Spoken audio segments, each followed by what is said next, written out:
Hey everyone, welcome to my channel Initial Solution. Today's video I'll show you how to download Google Maps offline. So in this page you need to do is go for a profile icon. First of all you need to select an area, then go for your profile icon and go for this offline maps. Now select your own map, click on it. Now after that you can zoom it or zoom down and just go for download.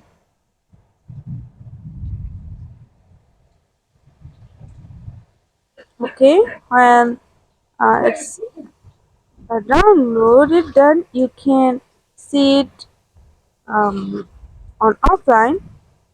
So this is how you can download Google Maps offline. Hope this video helped to you.